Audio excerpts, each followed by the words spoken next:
If you're not familiar, chat, Wukong, pretty big game, right? 2 million all-time peak, 800k 24-hour peak, pretty big game.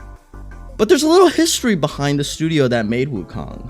It's a story of a guy. The guy that made Wukong spent $70 million to make this game from scratch. 70 million from scratch is crazy. All right. What other game also costs around this much? Look, Concord costs twice as much as this. And that game got like 40 players before it died. So what made it so special? Fang saw something others didn't. It took 6.5 years. And then Wukong became one of the fastest selling games in history. It's crazy. It's crazy. Concord. Oh man, we're gonna be dissing Concord till the end of time. Ain't no way, man. Ain't no way that game costs $100 million, like $150 million in 10 years. Dude, they've been working on Concord since Overwatch came out. That's fucking crazy. That's insane. All right, so Black Myth Wukong shatters sales records, only trailing giants like Call of Duty and GTA. 10 million copies sold in 3 days. That's fucking insane. 852 million generated in 2 weeks. Second highest concurrent players on Steam behind PUBG. China just proved itself in the gaming big leagues. China's been doing some good stuff. Not the glazed China, but they've been dropping some bangers. They've been dropping like, you know, some good gacha games. They've been dropping some good, you know, mobile. They've been dropping good everything. Look, a couple decades ago they dropped me. I'm amazing. So what can I say? You know, it's got a good track record, or bad, depending on who you ask. Fang Ji, CEO of Science Games, was your typical gaming addict. His journey started with World of Warcraft in 2005. My boy, I felt that. I played World of Warcraft. World of Warcraft, it was a magical game, man. Hate Blizzard as much as you want, but World of Warcraft was historic. I played WoW 2. Then you know how amazing that original, like, going into World of Warcraft, that, oh my god, that was like a memory. That was like a core event. I think it, in people's lives, it's like 3 things, right? It's like getting married, first love, and playing World of Warcraft. It just is. Like the experience of going in there and then experiencing the world, seeing your first tree, like tree ant protector, like walking around, like walking through Badlands, walking through the Barrens, walking through Stormwind. That shit was amazing. I was too young to play. I feel kind of bad for people that missed out on it. And then, like, if you never play World of Warcraft, you probably won't understand why Blizzard is as big as it is today. I feel like the experience that the Warcraft 3 cinematics, the StarCraft cinematics had, that put you into this world, it was immersive. It was chef's kiss. So yeah, it makes sense. Like World of Warcraft it was just beautiful. In 2005, he gave up grad school, lived in internet cafes, and borrowed money to fuel his gaming addiction. God damn, dude, that's a risk. His WoW fame eventually landed him a game design job. Damn, bro was living good. Was this what he used to live in? This is a nice-ass apartment for a guy with that dropped out of grad school. What the? In 2008, Fang Ji was leading Ashura at Tencent. Oh, Ashura, that was a nut. Was it the single-player game, or is it the gacha game? The game eventually lost its focus, shifted from fun to revenue. Oh, it might be the gacha game. I believe the game should be fun first. This conflict pushed him to leave and start his own studio. In 2014, he left with 7 colleagues to form Game Science. Dude, they started mobile games to pay the bills. I feel that. Their first 2 games ended up as complete flops. Fang Ji held on to his dream of creating a single-player masterpiece. He was waiting for just the right moment. Imagine failing twice and then having the gall to be like, I want to make the biggest game in the world. No one will believe you. No one will believe you. The story of Wukong Black Myth is actually insane. Like, you go out and you make 2 projects and they're just like gacha game projects and they flop. Like that's gotta be some vision, dude. That whatever he was smoking at the time, I kind of want some of that. I want it. I want to know. What do you see, my guy? What did you see? By 2016, Steam's data show 1/3 of active users from China. Development skills have caught on. Chinese gamers Chinese gamers crave high-quality experiences. It was clear that the market was ready. What did Concord devs see? They saw bankruptcy.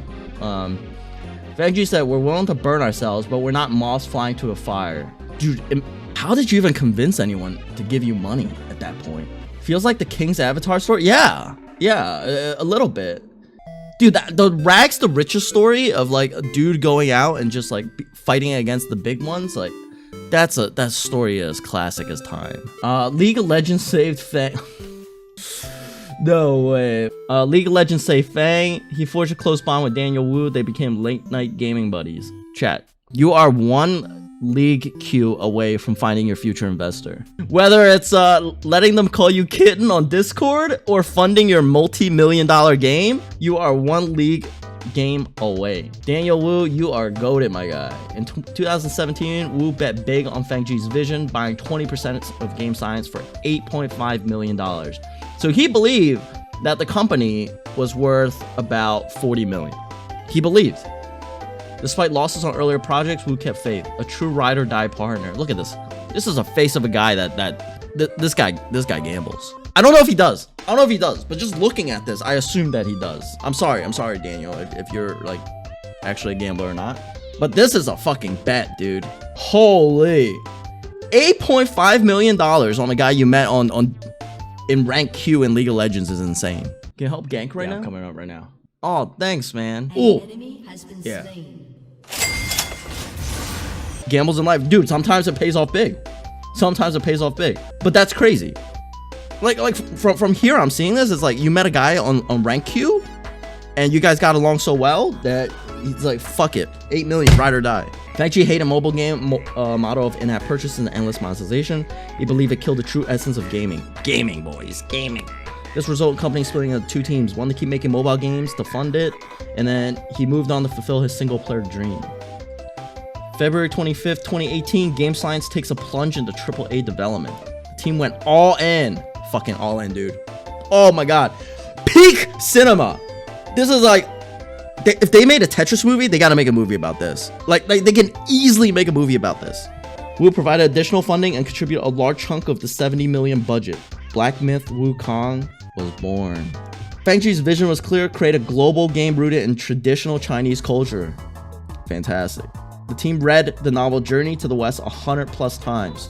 They visited countless cultural sites, created 1.2 billion models for the Monkey King's armor. Authenticity was everything. Oh, this writing, can it be this fire? Creating China's first AAA game was no joke. Dude, the thing is, like, if you don't know about China, right? China has this thing where people believe anything that comes out of China is cheap and like mass produced, right? So to sit there and stare at the face of consumerism and say, hey, we're not going the cheap route. We're making some quality shit here, boys. When I think of China, I think of like made in China, right? Plastics, toys, like really cheap stuff. Nowadays, China's living in the future. They got bullet trains that span the whole country. Like it's crazy, man. It's crazy. I feel like China in recent years caught up and then like slingshot into the future. The team grew from 7 to 30 and couldn't find required talent. They faced challenges in adapting new technology such as Unreal Engine. Like the reason the switch to new Unreal Engine is so hard is because people aren't good at developing in new Unreal Engine. Like you're like, oh yeah, a company should just use the new Unreal, it's so much better. It's like, okay, but you need talent that's able to do it. Wu and Fang called themselves two drowning rats. They were on the brink of failure. August 2020 was the turning point, so this was around COVID. A 13-minute gameplay trailer went viral. 2 million views on YouTube, 25 on Bilibili. 10,000 job applications. The team grew to 140 employees. Tencent bought a 5% stake. If Tencent's in, you know it's gold. It's gold. This was meant to be a recruitment video. It became a global sensation. Chat, let's check it out. 5 minutes. This was the original Wukong trailer. I had to stop the music for this because, you know, cinematic is everything. Mood is everything. Dude, this reminds me of like old Warcraft 3 cinematics. Mind you, this is 4 years ago. It feels like they have the core concepts of the game down, and the last 4 years was just polishing it. Ooh. No, the camera work is also like out of this world. Amudito. What a graphics. Dude, they cooked with this. Dude, what a trailer. Wait, this is even better than the second trailer they came out with. Dude, this is 70 million well spent. This feels like a movie, yeah. Have I seen the Concord trailer? I don't want to see the Concord trailer. Is that bad? I watched this. I'm very happy right now. Like, can I enjoy my high for a little bit? Fast forward to August 20th, 2024. Black Myth Wukong launches and shocks the world. It surpasses Elden Ring, Cyberpunk 2077, Counter-Strike 2, and Power on concurrent players. Receives 95 positive rating across 700,000 Steam reviews. Even Elon Musk took notice. Impressive AAA game from China. Seems oddly familiar. No, fucking goddamn it. Who let this man cook? The game became a cultural phenomenon, bridging Chinese mythology with global audiences. Dude, Wukong is a classic tale. Dragon Ball Z is based off Wukong. Did you know that? Goku had the extending bow staff. He rode on Nimbus. He had a tail. See, Hong inspire others to create games based on mythology and history. I think creating games based on mythology and history, like God of War, you know, that shit's fire. Like, as long as you do it well, like God of War, like even though the Assassin's Creed series is like kind of weird down, I'm pretty sure you guys pogged when you see historical characters in there. That shit's good. Even boosted sites sales. The tourism sites feature the game by 300%. Fucking the game single-handedly, not only did it sell well for the game developers, it boosts tourism sales. That's insane.